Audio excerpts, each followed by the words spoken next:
अमोल मिटकरी यांनी देखील एक फोटो ट्विट केला होता।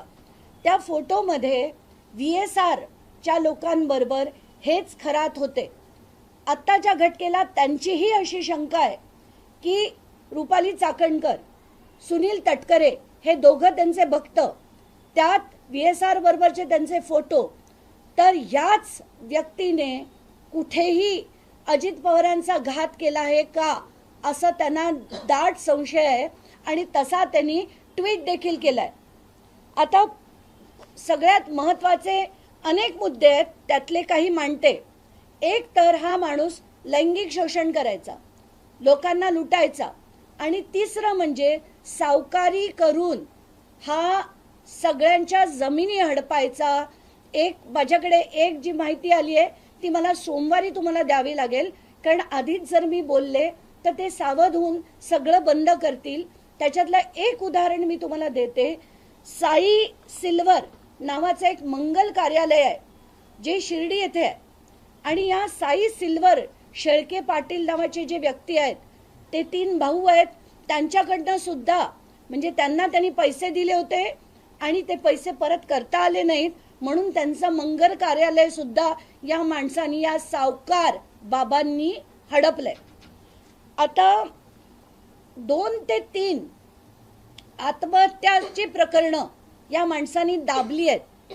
विकास दिवटे नावाचं जे प्रकरण झालं होतं, जे शिर्डी पोलीस स्टेशनला रेकॉर्डेड आहे, त्या विकास दिवटेंच्या बऱ्याच गोष्टी आता बाहेर पडणं गरजेचं आहे, पण हे प्रकरण बंद करण्यात आलं।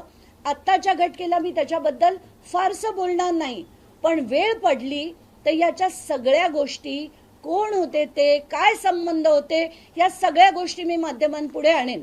पण आत्ताच्या घटनेला गृहमंत्र्यांना माझी विनंती आहे की हे दाबलेलं, बंद केलेलं प्रकरण, याची फाईल रिओपन करण्यात यावी, म्हणजे याच्या मागे कोण कोण आहेत, आत्ताची जी माणसं आहेत ती कोण कोण आहेत, या सगळ्या गोष्टी बाहेर येतील। हे सगळेच्या सगळे सातबारे आहेत, असंख्य गावांचे। हे सगळे सातबारे मी त्याचे PDF बनवून माध्यमांना पाठवेल, कारण मला आत्ताच्या घटनेला त्याची यादी करायला मिळाली नाही, वेळ मिळाला नाही। तर याच्यात कृषी आणि अकृषी म्हणजे NA आणि ॲग्रिकल्चरल अशा सगळ्या जमिनी आहेत, आणि त्याची म्हणजे किंमत काय बोलावी असे आकडे। एवढंच नाही तर त्यांचे पतसंस्थेत जवळजवळ 100 कोटी रुपये आहेत, त्याची नावं देखील मी श्री सदानंद दाते यांच्याकडे देणार आहे।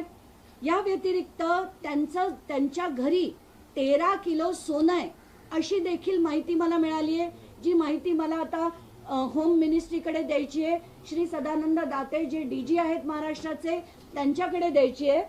आता गावांची यादी मी तुम्हाला वाचून दाखवते, कुठल्या कुठल्या गावांमध्ये आणि तालुक्यांमध्ये यांच्या जमिनी होत्या आहेत।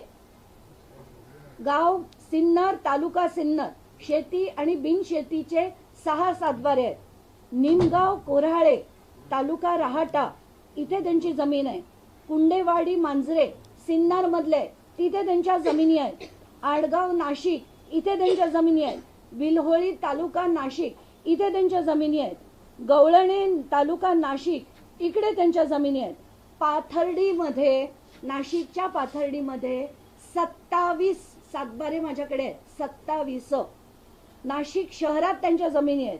मिरगाव, जिथे ते ईशान्येश्वर मंदिर आहे, तिथे सुद्धा मला वाटतं काही माध्यमांनी चोरी केली होती, तर ते ईशान्येश्वर मंदिर इथे त्यांच्या 10 जमिनी आहेत। शिर्डी, रहाटा, इथे देखील त्यांच्या जमिनी आहेत।